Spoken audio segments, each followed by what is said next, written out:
વ્યવસ્થાઓથી સેવા થતી નથી. નહીં તો દુનિયામાં ઘણાને વ્યવસ્થા છે, ઘણાને યુવાની છે, ઘણાને ધન છે, ઘણાને મોટું ઘર છે, ઘણાને બધી વ્યવસ્થા છે, છતાં એ સેવા નથી કરી શકતા. કારણ કે સેવા એ જ કરી શકે જેના હાથે પ્રભુ સેવા લેવા માંગે છે.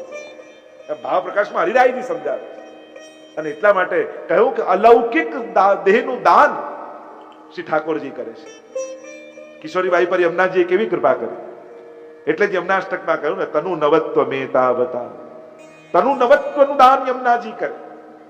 અને કેવું તનુ નવત્વ આપ્યું કિશોરીબાઈને યમુનાજી. શીતળા નીકળ્યા છે, દેખાવાનું બંધ થઈ ગયું, શરીર કૃશ થઈ ગયું, સુકાઈ ગયું શરીર. પિતાજીએ નાનપણમાં બસ યમુનાષ્ટક શીખવાડ્યું છે, પણ એવી બીમારી લાગી કે આખું યમુનાષ્ટકે ભૂલી ગયા છે. અડધો શ્લોક યાદ છે કિશોરીબાઈ, અને ઘરના ખાટલામાં ખૂણે બેઠા બેઠા બસ અડધો શ્લોક બોલ્યા કરે ને યમુનાજીનું સ્મરણ કર્યા કરે. વિશુદ્ધ મથુરા તટે સકલ ગોપ ગોપી વૃતે કૃપા જલધિ સંશ્રિતે મમ મન સુખમ ભાવય. આખો દિવસ આ અડધા શ્લોકનો જાપ કિશોરીબાઈ કર્યા. રોજ બાજુના ગામમાંથી એમની બહેન આવતી, ભોજન આદિ તૈયાર કરે ને જમાડે, કપડા આદિ ધોઈ દે, અને પછી કે હવે હું જાઉં છું. ક મને આવે અને કેટલું સંભળાવીને જાય.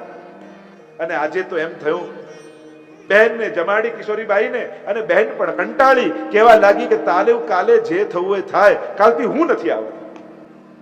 પણ એવો ભરોસો યમુનાજી પર, ઠીક છે યમુનાજી બધું સારું કરશે, જેવી યમુનાજીની ઈચ્છા. અને બહેન તો ના પાડીને ગઈ, પણ ચિંતા થઈ માને, યમુનાજી. અરે મારી આ સેવક, મારી આ ભક્ત અખંડ મારા યમુનાષ્ટકના અડધા શ્લોકનો પાઠ કર્યા કરે. મારા ભક્તની ચિંતા હું નહીં કરું તો કોણ કરે? અને બીજા દિવસે સમય થયો, બહેનના આવવાનો ને દરવાજો ખટખટ્યો. કિશોરીબાઈને થયું કે અરે એ તો કહીને ગયા હતા કે કાલે નહીં આવે, અને ફરી આવે.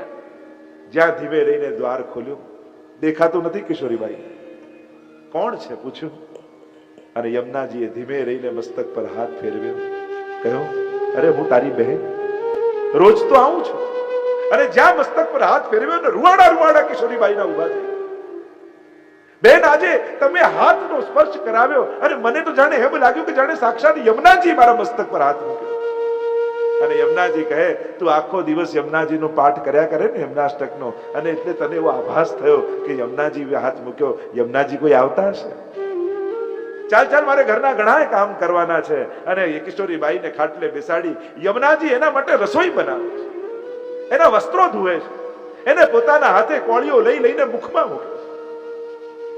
અને યમુનાજી એવી કૃપા કરી કે થોડા દિવસમાં તો તનુ નવત્વ અલૌકિક દેહને મળી ગયો કિશોરીબાઈ.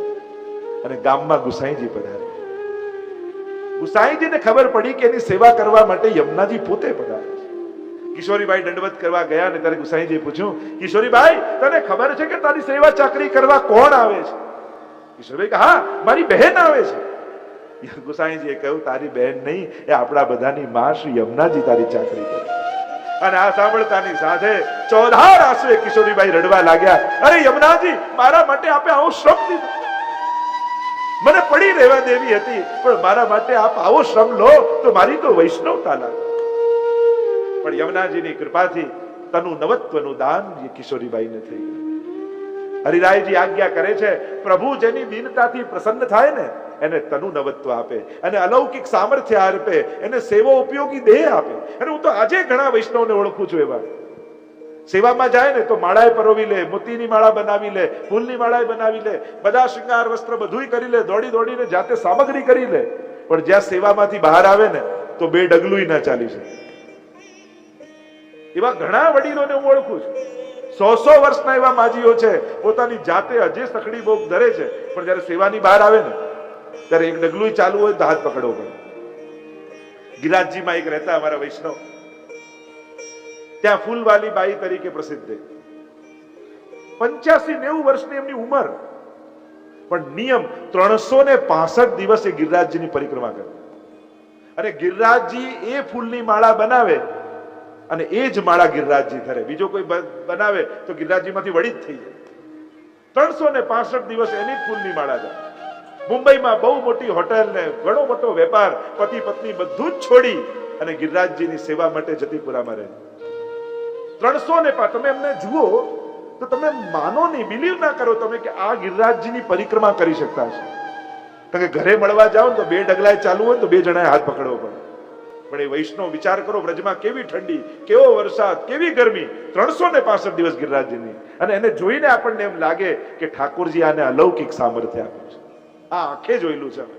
એવા તો અનેક વૈષ્ણવને જોયા છે કે ઠાકોરજી હરિરાયજીના જે વચન છે કે પ્રભુ એને સેવો ઉપયોગી દેહ આપે છે, તો આ અમારી આંખે જોયેલું છે કે જેની નિષ્ઠા છે, જેને ભાવ છે, જેનું સમર્પણ છે, એને પ્રભુ ક્યારે એની સેવા છૂટવા દેતા નથી.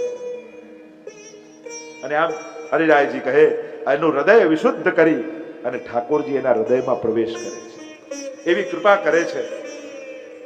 13મા શ્લોકમાં સમજાવતા હરિરાયજી આજ્ઞા કરે, હરિરાયજી આજ્ઞા કરે છે કે બંને પ્રકારની સેવા વૈષ્ણવે કરવી. સેવા 2 પ્રકારની, એક સાક્ષાત સેવા, બીજી પરોક્ષ સેવા. આ બંને પ્રકારની સેવા કરવી. તો કે સાક્ષાત કઈ ને પરોક્ષ કઈ? તો કહ્યું કે પ્રભુની સન્મુખ સવારે જગાડીને શયન સુધીની જે સેવા કરો, પ્રભુની સ્વરૂપની સન્મુખ બેસીને, એ સાક્ષાત સેવા છે. અને જ્યારે અનવસર સમયે પ્રભુની લીલાઓના ચિંતન કરો, સ્મરણ કરો, વિપ્રયોગ કરો, એ પરોક્ષ સેવા પ્રભુની છે. એટલે કે અનવસર સમયે પણ પ્રભુના થયેલા ગુણગાન એ ઠાકોરજીની પરોક્ષ સેવા છે. અને એટલા માટે વૈષ્ણવે બંને પ્રકારની સેવા કરવી જોઈએ, સંયોગાત્મક અને વિપ્રયોગાત્મક. બંને પ્રકારનો અનુભવ જ્યારે જીવને થાય ત્યારે સંપૂર્ણ પ્રભુનું સ્વરૂપ હૃદયમાં આવીને પધારે છે. આ બંને પ્રકારની સેવાનો વૈષ્ણવે લાભ લેવો, એમ કહીને આગળ 15મા શ્લોકમાં સમજાવતા શ્રી હરિરાય મહાપ્રભુજી આજ્ઞા કરે. મનમાં હરિરાયજી આજ્ઞા કરે છે કે સેવક છે, વૈષ્ણવ છે, એમ તો આજ્ઞા કરી કે કોઈ પણ ફળની આશા રાખ્યા વગર સેવા કરવી. મનમાં નિષ્કામ ભાવ રાખો, કોઈ પણ આશા વસ્તુ વ્યક્તિની નહીં રાખવી. છતાંય મનને ઈચ્છાઓ છે, મન ઈચ્છે છે કે મને સેવાથી કોઈ ફલ મળે, તો શું કરવું? તો હરિરાયજી કહે પ્રભુના મુખારવિંદ સામે જોવો અને મનમાં એવો ભાવ રાખો, પ્રભુનું મુખારવિંદનું જે દર્શન થાય છે ને, એ જ મારી સેવાનું પરમ ફલ છે. આ મારી સાધારણ આંખોથી હું સાક્ષાત ઠાકોરજીને જોઉં છું, એ જ મારું પરમ ફલ છે. અક્ષણવતામ ફલ ઇદમ, એટલે ભગવત સ્વરૂપને જ ભગવત સેવાનું ફલ માનીને સેવા કરે. સેવાનું ફલ શું માનું? આ ભગવત સ્વરૂપ, કે આ મારી સેવાથી પ્રસન્ન થઈ ઠાકોરજી પ્રગટ રૂપે મારા ઘરે બિરાજે. આ જ મારું ફલ છે. કારણ કે પુષ્ટિ માર્ગમાં સાધન અને ફલ બંને એક જ છે.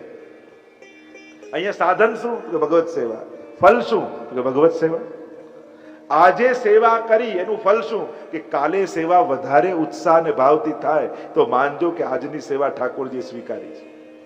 આજ કરતા કાલે ભાવ અધિક થાય તો માનું આજે પ્રભુએ મારી આજની સેવા બહુ પ્રેમથી સ્વીકારી. અને એટલા માટે આપણે ત્યાં ફલરૂપ પ્રભુ જ પોતે છે. અર્થો હરિરેવહી, અર્થરૂપ ફલરૂપ પ્રભુ પોતે છે.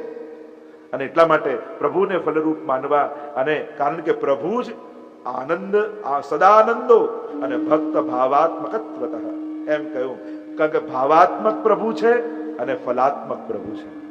આ બંને પ્રભુ પોતે છે.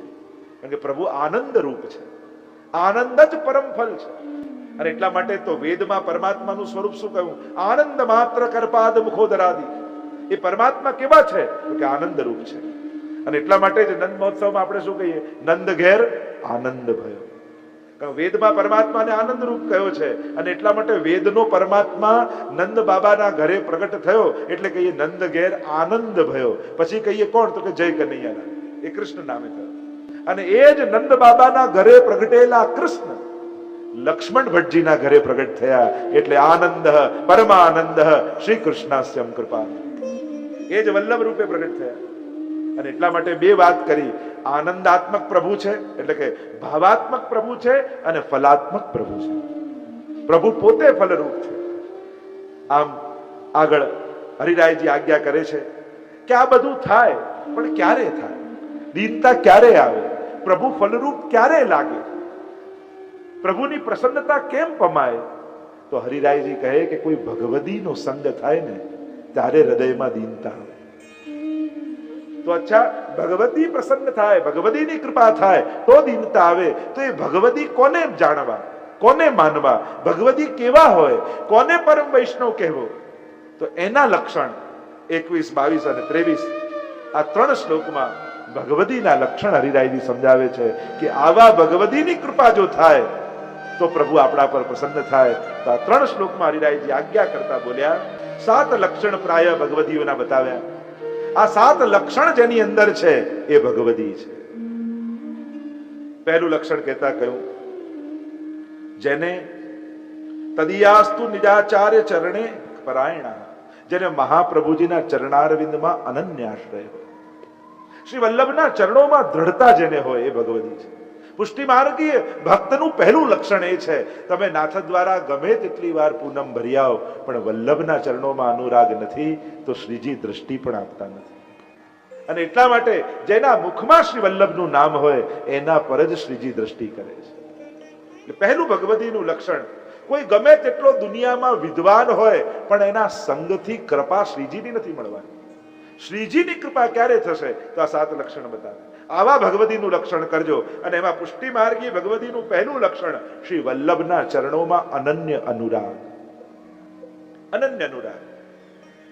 દ્રઢઈન ચરણ કેરો ભરોસો, શ્રી વલ્લભ નખ ચંદ્ર છટાબિન સબ જગમાં અંધેરો, સૂર કહા કહે દ્વિવિધ આંધરો, બિના મોલ કો ચહેરો. જ્યારે સુરદાસજી લીલામાં પધારતા હતા ને, ગુસાઈજી ને બધા વૈષ્ણવ સામે આવ્યા અને એટલામાં પ્રશ્ન કર્યો છે સુરદાસ, અરે સુરદાસ, તમે તો ઠાકોરજીના 1.25 લાખ પદ રચ્યા પણ શ્રી વલ્લભનું એકે પદ ન ગાય. સુરદાસજીએ કહ્યું, ન્યારો દેખતો તો ન્યારો ગાતો. બંનેમાં ભેદ જોયો હોત તો બંનેના જુદા કરીને કીર્તન ગાયા હોત. મેં તો બંનેને એક જ રૂપે જાણ્યા છે, ક્યારે ભેદ જોયો નથી. છતાંય તમે કહો છો તો આ કીર્તન ગાઉં છું અને આ કીર્તન મારા 1.25 લાખ પદોનું ફળ માનજો. અને ત્યારે સુરદાસજીએ ગાયું, દ્રઢ ઈન ચરણન કેરો ભરોસો, શ્રી વલ્લભ નખ ચંદ્ર છટાબિન સબ જગમાં જ અંધેરો, અને સૂર કહા કહે દ્વિવિધ આંધરો, બિના મોલ કો ચહેરો. કે સુરદાસ કહે કે દ્વિવિધ આંધરો, જેને બે નથી દેખાતા, જ્યારે પણ શ્રીનાથજી જાઓ ત્યારે એના મુખારવિંદમાં વલ્લભ દેખાય, અને જ્યારે વલ્લભના દર્શન કરો તો એના રૂવાંડે રૂવાંડે ગોવર્ધનનાથ દેખાવા જોઈએ. જાકે રોમ રોમ પ્રતિ પ્રકટિત કોટી ગોવર્ધન રાઈ, શ્રી વલ્લભ વરનું કહા બળાય. બંનેને એક કરીને આ ભગવતીનું પહેલું લક્ષણ. બીજું લક્ષણ આપ્યું, જે ઠાકોરજીની ભક્તિ તો કરે પણ જે ઠાકોરજીની સેવામાં જ જેને સંતોષ હોય એ ભગવતી છે. મને ભગવત સેવા મળી એમાં જેને પરમ સંતોષનો અનુભવ થાય એ ભગવતી છે. સેવાથી મેળવવાની ઈચ્છા નહીં, સેવા મેળવવાની ઈચ્છા જેને હોય. કારણ કે સેવા છે ને એ વૈષ્ણવની પ્રવૃત્તિ નથી, સેવા એ વૈષ્ણવની વૃત્તિનું નામ છે. તમે સેવાને પ્રવૃત્તિ ગણશો ને, એક્ટિવિટી ગણશો ને તો થોડું કરીને થાકી જશો, પણ સેવા તમારી વૃત્તિ બની જશે ને તો જેટલી કરશો એટલો આનંદ પ્રગટ થતો જશે. સેવા એ વૈષ્ણવનો સ્વભાવ છે. જેની આંખો સેવાને શોધતી હોય એ વૈષ્ણવ છે. એ તો ઘણા ઉપર અમને ક્યાં કહ્યું છે કરવાનું. સેવા કરવા માટે કોઈની પ્રતીક્ષા નહીં કરવી. સેવાની તો જ્યાં તક મળે ને, અવસર મળે ને ત્યાં ઝડપી લેવી. જ્યાં અવસર મળે, વૈષ્ણવની આંખો સેવાને શોધતી હોય છે. તો જે સેવામાં જ સંતુષ્ટ હોય એ ભગવતી છે. ત્રીજું લક્ષણ કહ્યું, જે અનન્ય ભક્તિ કરનારો હોય એ ભગવતી છે. અનન્યતા એ ભક્તિનું લક્ષણ છે. ભાવ છે પણ એ વિખરાયેલો ન હોવો જોઈએ. અનન્યતા લક્ષણ છે. અને અનન્યતા એવી કે જ્યાં સ્વરૂપ નિષ્ઠા હોય. ઘણી વાર અનન્યતા બીજું બધું તો ઠીક છે, પણ સેવામાં પણ ઘણી એમ વાર થાય, ચલો ચિત્રજી તો પધરાવ્યા પણ પાછું પેલાને ત્યાં લાલન કેવા સરસ બિરાજે છે, ચાલો આપણે લાલન પધરાવીએ એટલે ભાઈ લાલન પધરાવે. લો પેલા ત્યાં તો ગિરિરાજજી બિરાજે છે એટલે પાછા ક્યાંકથી ગોતીને ગિરિરાજજી લઈ આવે. ઓ પેલા ત્યાં તો યમુનાજીનું સ્વરૂપ એટલે પાછા ગોતીને યમુનાજી લાવે. ઓ પેલા ત્યાં તો મહાપ્રભુજીનું સ્વરૂપ એટલે પાછા શોધીને મહાપ્રભુજી પધરાવે. ભાઈ કહો જે મંદિર બહુ નાનું પડે છે, કઈ થતું નથી, તો નાનું જ પડે ને. ભક્તિનો વિસ્તાર નહીં વધારો, ભક્તિનું ઊંડાણ વધારો. ભક્તિનું ઊંડાણ વધવું જોઈએ. આપણા માથે જે સ્વરૂપ બિરાજે છે એમાં એવી નિષ્ઠા વધારો કે મહાપ્રભુજીનો ઉત્સવ આવે તો એમાં શ્રી વલ્લભ દેખાય, યમુનાજીનો ઉત્સવ આવે તો એમાં યમુનાજી દેખાય, ગિરિરાજજીનો ભાવ જે દિવસે પ્રગટ્યો હોય એમાં ગિરિરાજજી દેખાય અને બિરાજે જ છે. શ્રીજીના મુખારવિંદ રૂપ શ્રી વલ્લભ છે. મુખારવિંદને ભાવથી જોશો તો મહાપ્રભુજી દેખાશે. એની કંદરામાં ગિરિરાજજી બિરાજમાન જ છે, એમના ચરણોમાં યમુનાજી બિરાજમાન જ છે, આખું બ્રજમંડળ બિરાજમાન છે. અને એટલા માટે બહુ વિસ્તારની વધારતા જવું. આય પધરાવું, આય પધરાવું, આય પધરાવું, આય પધરાવું. ઊંડાણ વધારો, ગહેરાઈ વધારો, એવી અનન્યતા ઠાકોરજીમાં પ્રગટાવો કે બધા જ સ્વરૂપોનો એમાં જ અનુભવ થવા લાગે. યાહી મેં યમુના, યાહી મેં ગોકુલ, યાહી મેં બ્રજમંડલો, સબન તે શ્રી વલ્લભ નામ ભલો. એટલે તો અમારા ભગવદીને આચાર્યો કહે કે મને વલ્લભના સ્વરૂપમાં નિષ્ઠા છે તો બધું એમાં મને દેખાય છે. જે સ્વરૂપમાં તમને નિષ્ઠા હોય એ સ્વરૂપમાં સર્વ સ્વરૂપોનો અનુભવ તમને થઈ જાય. તો જે અનન્ય ભક્તિ કરનારો હોય એવા વૈષ્ણવનો સંગ કરજો જે તમારી દ્રઢતા વધારે, જે તમને ભટકાવ ન વધારે. ઘણા લોકો ભટકાવી દે, એટલે અહીંયા ગયા, અહીંયા નથી ગયા, અહીંયા જઈ આવો, હવે કે અહીંયા જઈ આવો, અહીંયા એટલે તારતા તો આ સ્વરૂપ નથી બિરાજતું, એટલે આ પધરાવો, એટલે તો આ નથી કરતો, હવે આ કર. એમ કરી કરીને આપણી ભક્તિને જે વિખેરી નાખે એ એક પ્રકારનો દુસ્સંગ જ છે.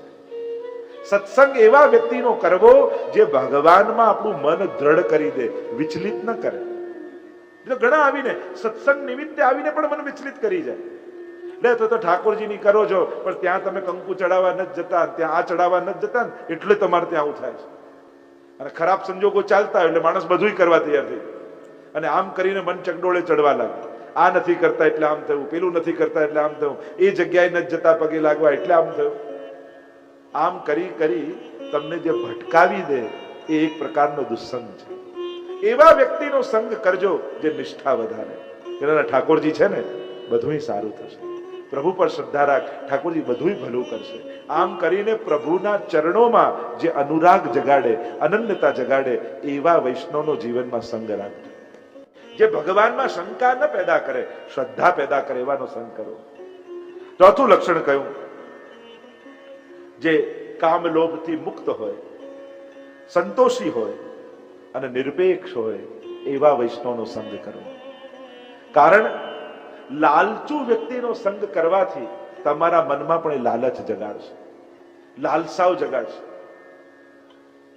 સંતોષી વ્યક્તિનો સંગ કરશો તો સંતોષ જાગશે. કારણ કે સંગ છે ને ભગવદી એ કાચા રંગના કપડા જેવું હોય. સંગ હોય ને એ કાચા રંગનું કપડું હોય. કાચા રંગના કપડાની બાજુમાં બીજું કપડું અડાડો ને તો એના પર એ રંગ ચડી જાય, પણ જેના પર ચડ્યું હોય ત્યાં પાકું ચડે પાછું. જ્યાં કાચો રંગ ચડ્યો હોય ને એ કપડામાં ગમે તેટલું ધો, ત્યાંથી કપડો રંગ ના નીકળે, ત્યાં પાકો લાગી જાય. એમ એવા વ્યક્તિનો સંગ, સંગ એ કાચા રંગનું કપડું છે, એવાનો સંગ કરજો જે સંતોષી હોય, નિરપેક્ષ હોય અને તૃષ્ણાઓ જેની શાંત થઈ ગઈ હોય. આગળ લક્ષણ બતાવતા કહ્યું જેને પ્રભુના ચરણારવિંદ સિવાય અન્ય ક્યાંય આસક્તિ ન હોય એવા ભગવદીનો સંગ કરો. જે પ્રભુમાં પ્રીતિ જગાડે એવા ભગવદીનો સંગ.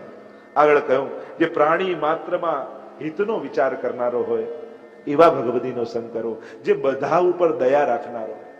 ઘણા લોકો કે આમ સેવામાં વધારે રહેવું જોઈએ કે સોશિયલ વર્કમાં રહેવું જોઈએ.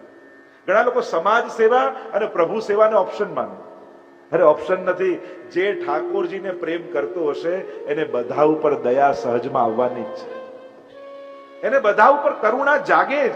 જે પ્રભુને સાચો પ્રેમ કરતો હોય એ જાણે છે કે મારા ઠાકોરજી દરેકના હૃદયમાં બિરાજે છે. ભગવાનમાં ન માનતો એના પર પણ દયા રાખવી, કારણ કે એને ખબર નથી કે મારી અંદર ભગવાન છે. આપણે તો સત્સંગ કરેલો છે ને, આપણે તો જાણીએ છીએ ને કે જીવ માત્રમાં ભગવાન બિરાજે છે. અમારા ગુસાઈજી જુઓ, પેલી કુજની બાઈ, સાગવાળી બાઈ તરસી મરતી હતી અને શ્રીનાથજીની સોનાની જારી લઈને ગુસાઈજી પધારતા હતા અને પેલી તરસી મરતી બાઈ, ગુસાઈજીએ ઘોડો રોક્યો અને તરસી મરી રહી છે એટલે પોતાના ભીતરિયાને કહ્યું કે આ જારીજી આને પાઈ દો. ભીતરિયો કે પણ આને શ્રીનાથજીની સોનાની જારીજી છે, આને પાઈશ તો જારીજી છોવાઈ જશે. ગુસાઈજી કહે કે અત્યારે મને શ્રીનાથજી આની અંદર દેખાય છે અને મારા શ્રીનાથજી આની અંદર તરસ્યા છે, આને પાય તો મારા શ્રીનાથજી પ્રસન્ન થઈ જશે. જારી તો બીજી આવશે, પણ આના પ્રાણ જશે તો પાછા નહીં આવે. અત્યારે આને જલની પહેલા જવું છે. એમ જે પ્રભુમાં પ્રેમ રાખે ને એને બધા ઉપર દયા સહજમાં આવે. એટલે સમાજ સેવા અને પ્રભુ સેવા એ ઓપ્શન નથી, એકબીજાના પૂરક છે. એક વૈષ્ણવ રોજ ગિરિરાજજીની પરિક્રમા કરતો અને ગુસાઈજી રોજ ત્યાંથી પસાર થતા, પણ ક્યારેક ગુસાઈજી એની સાથે વાત ન કરે. એટલે એના મનમાં એક તાપ થાય કે રોજ ગુસાઈજીથી પધારે છે પણ ક્યારેય મારી જોડે બોલતા નથી, વાત કરતા નથી. મનમાં એને બહુ ભાવ થાય કે ગુસાઈજી મારી જોડે બોલે, વાત કરે, મારા મસ્તક પર આશીર્વાદ આપે, પણ ક્યારેય ગુસાઈજીની સામે જુએ નહીં. રોજ ગિરિરાજજીની પરિક્રમા વૈષ્ણવ કરે. એકવાર પરિક્રમા કરવા માટે નીકળ્યો અને એને ખબર પડી કે અહીંયાથી શોભાયાત્રા નીકળવાની છે. ગુસાઈજી પધારશે, વૈષ્ણવ પધારશે, અને એને રસ્તામાં જોયું તો કેટલા કાંટા કાંકરાઓ પડ્યા હતા. અને થયું કાટલા કાંકરા પડ્યા છે, વૈષ્ણવ અહીંયાથી ખુલ્લા પગે નીકળશે તો બધાના પગમાં વાગશે. લાવ એવું કરું કે આજે રસ્તો સાફ કરું. અને આજે પરિક્રમા છોડી દીધી અને આજે આખો દિવસ એને કાંટા કાંકરા સાફ કર્યા અને રસ્તો આખો ચોખ્ખો કરી નાખ્યો. અને બીજા દિવસે શોભાયાત્રા નીકળી. વૈષ્ણવ કીર્તન કરતા કરતા, જય ઘોષ બોલાવતા બોલાવતા, પ્રભુના નામ લેતા લેતા ત્યાંથી શોભાયાત્રા નીકળી. અને પેલો વૈષ્ણવ દૂર ઉભો હતો અને ત્યારે ગુસાઈજીએ વૈષ્ણવને બોલાવ્યો. અહીંયા પેલો હાથ જોડીને નિકટ ગયો. ગુસાઈજીએ મસ્તક પર હાથ મૂકીને આશીર્વાદ આપ્યા. ખૂબ હસી હસીને એની જોડે વાતો કરી.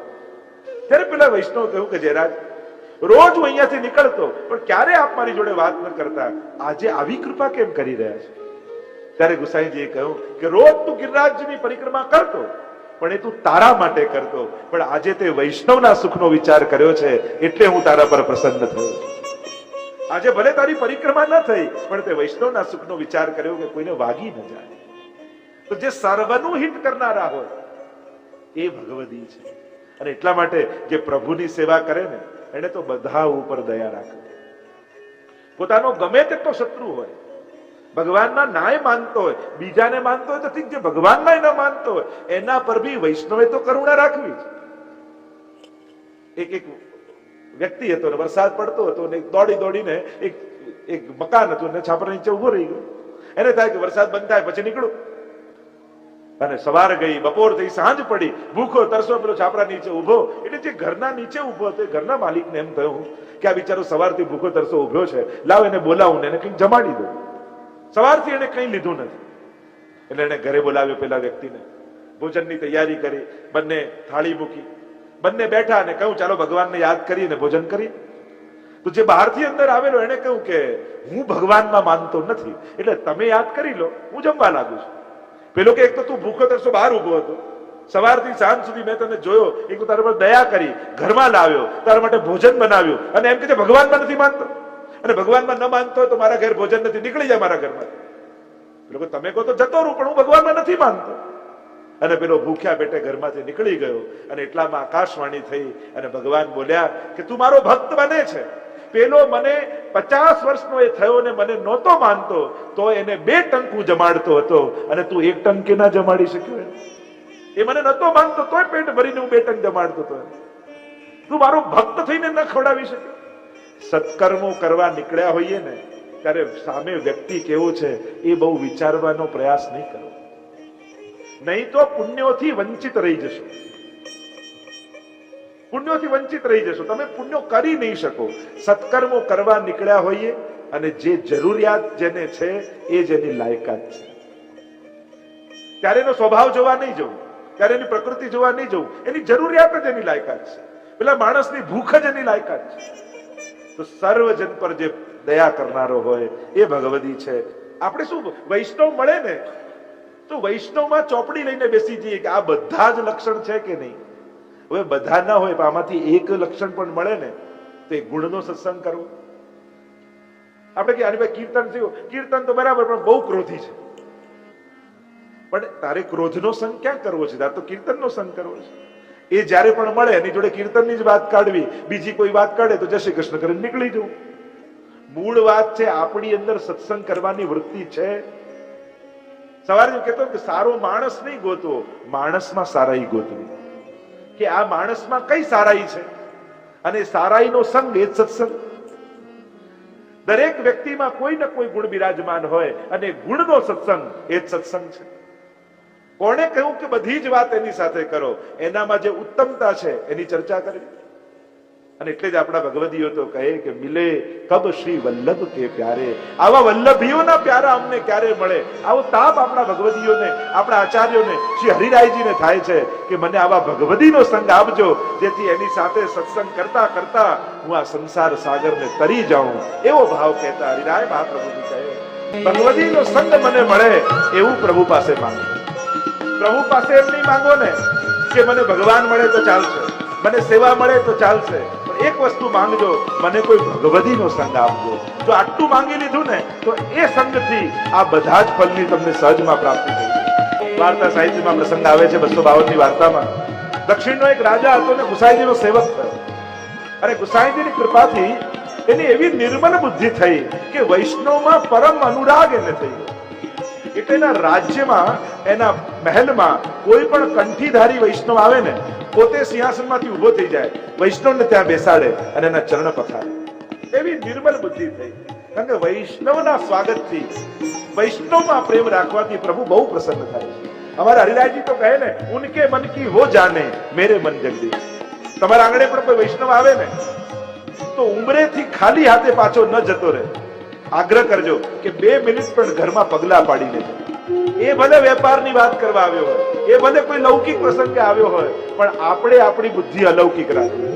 ઉનકે મન કી વો જાને મેરે મન જગદીશ. તો આ રાજાની બુદ્ધિ એવી થઈ, પોતાના સિંહાસનમાંથી ઉભો થઈ જાય, એ વૈષ્ણવને બેસાડે, એના પગ પખાડે.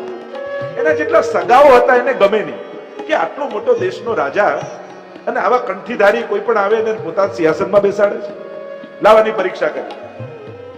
એક ગર્ધબ લઈને આવ્યા, એના ગળામાં કંઠી પહેરાવી અને રાજાના દરબારમાં છોડી દીધું. જોઈએ શું કરે છે. રાજાએ જોયું, પણ જોઈ ગળામાં કંઠી. નિયમ છે જેના ગળામાં કંઠી છે મારો ઠાકોરજીનો પ્રિય સેવક છે. જેમ રોજ કરતા એમ કરતા પોતે ઉભા થઈ ગયા, ગર્ધબને સિંહાસનમાં બેસાડ્યો, એના પગ પખાર્યા અને ગર્ધબની અંદર રહેલા પરમાત્માને કરુણા જાગી કે આની નિષ્ઠા કેવી છે, અને એના હૃદયમાંથી પરમાત્મા પોતે પ્રગટ થઈ ગયા કે તારા પર હું બહુ પ્રસન્ન થયો, તારી નિષ્ઠા જોઈ, તારો વૈષ્ણવમાં ભાવ જોઈ, માંગ માંગે તે આપું. ત્યારે ઠાકોરજી આમ કહ્યું, ત્યારે રાજાએ 2 હાથ જોડીને એમ કહ્યું કે પ્રભુ આપ પ્રસન્ન થયા હો તો એવી કૃપા કરજો કે સદાય વૈષ્ણવ માટે મારા હૃદયમાં આવો જ ભાવ અખંડ રૂપે. શ્રી વલ્લભ કે પ્યારે આવા ભગવદીઓનો સંગ મળે તો સહજમાં પ્રભુ કૃપા કરે છે. ઘણા પ્રકાર તરવાના શાસ્ત્રોમાં કહ્યા છે. સંગ બળે પણ જીવ તરી જાય. કોઈ જીવનમાં એક ભગવદીનો સંગ જરૂર રાખો. જ્યારે તમે ભગવાનને ભૂલી જાઓ, સંસારમાં મગ્ન થઈ જાઓ, ત્યારે એ વૈષ્ણવના સંગથી તમને પુનઃ પ્રભુની સુધી થાય. એવો જીવનમાં એક ભગવદીનો સંગ રાખો.